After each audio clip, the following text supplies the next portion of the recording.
I was going to switch gears to Star Wars talk because we were Ooh. talking about getting heated over Call of Duty. So I wanted to switch it over to you about, Andor and whatnot. And because I know Hmm. that you watched that series recently, so I wanted to hear your thoughts about it. I did. I actually just finished it. And I mean, if you haven't watched it at this point, I'm sorry. It's not really my fault. In general, I thought the series was amazing. I Hmm. think it starts you off on a path that you realize how, because with Star Wars in general, you've got probably your general watchers that have watched the first three movies and then they watched the prequels and maybe they've watched the new ones. And then you have the newer age people that have joined with just the new, 7, 8, and 9. Hmm. There's a lot of, differences. There's a lot of diehards in between whatever, what era you joined in that we, let me think how to say it. I think that shows like Andor, The Mandalorian, um, there's probably a few more I'm not thinking of.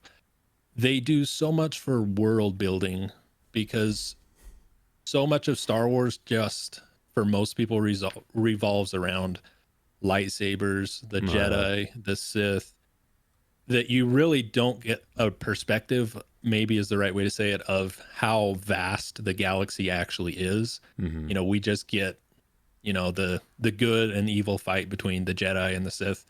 And even with, and this is tying it back to Andor, the rebellion, we see the rebellion as like an active force in 4, 5, and 6, where in Andor they are really just this ragtag band of nobodies. Yeah.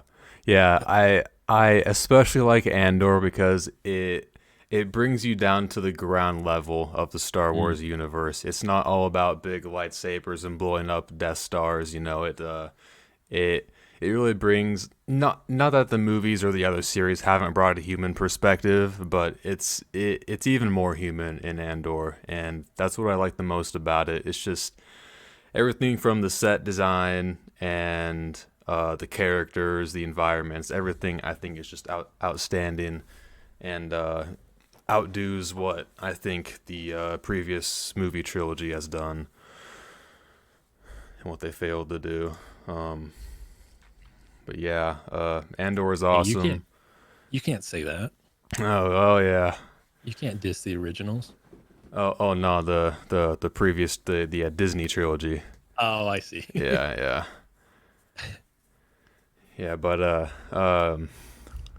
so, while we're on the topic of Star Wars television shows, have you seen Mandalorian season 3 in its entirety? I need to watch, I think I think I'm up to the last episode. I was trying to finish it before this, but I didn't quite finish it. Okay, Well, I have seen most of it. okay. Um, man, maybe we will say that for next time then, because so let's talk about it. I've been ready to talk about this since we last talked about it. Let's open up the book of Boba Fett. So, the Book of Boba Fett is a show that Disney has released on Disney Plus, and it was met with less than adequate to moderate reception. Let's just say that. Not a lot of people really took kindly to it. It was it was an interesting choice in how it was made.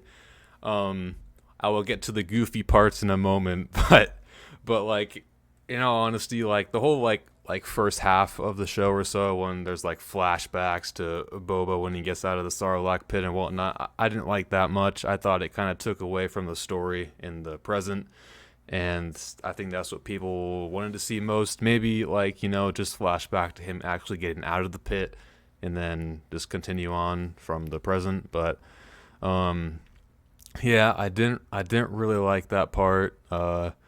There's something mildly interesting. Now it's being thrown into the healing tube, whatever it's called, and then Bacta tank or whatever. yeah, and then flashbacks again. So yeah, an interesting show with some okay parts. If I had to name a favorite part, it would have to be the spin move. I knew you were gonna bring that up. Oh, it's a classic. Oh, We gotta yeah. watch it. You want to watch it? Okay. We gotta watch it. All right. Are you ready for this? All right. Let's watch it. Okay, here we go.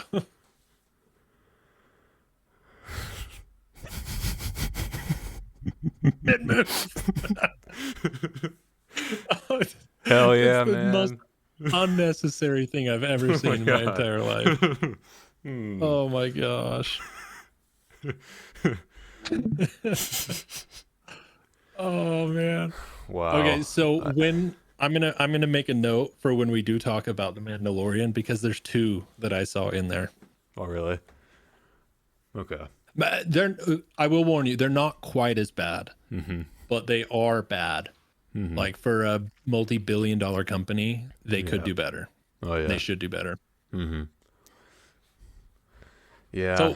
So what do you think that was? What do I... Do you think that was a creative expression by the actor? Or was that a director's decision?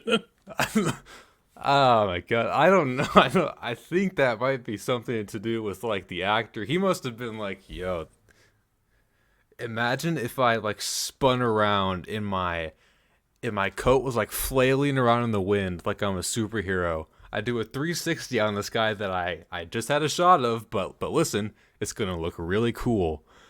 And boom. There it is, man.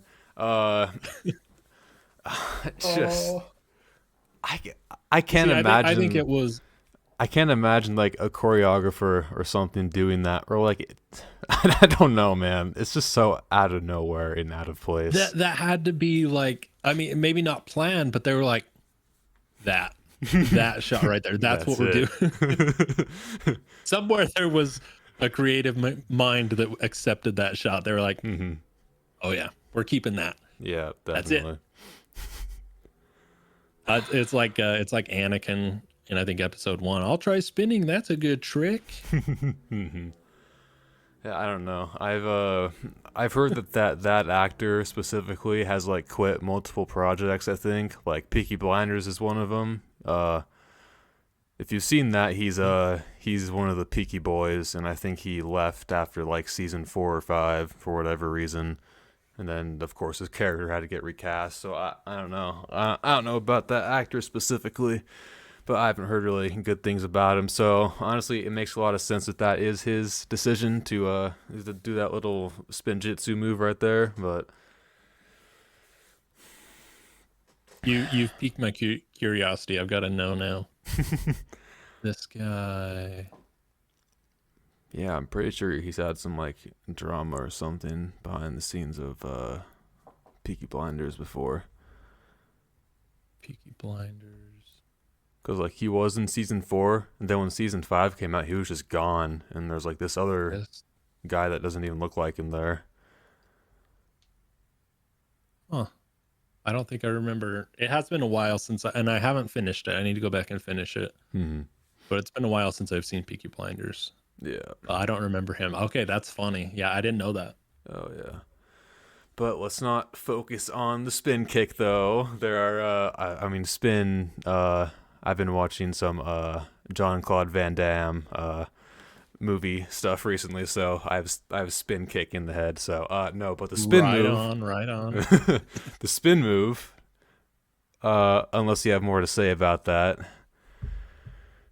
I think we've abused the subject already. Yeah.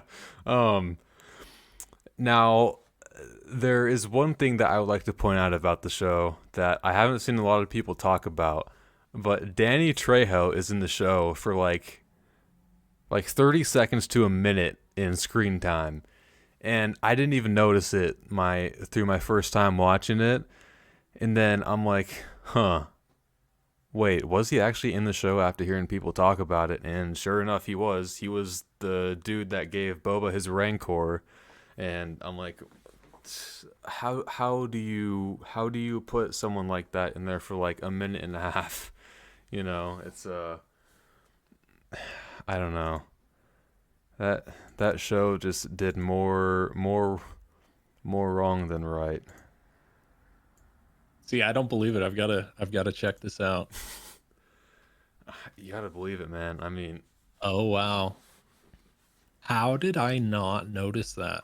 I think he even got like a character poster and like everything too. Like to like release like character posters throughout like when the series is going on, and Yeah, like I'm looking at it. and like he showed up and I'm like, wait, what? Wow.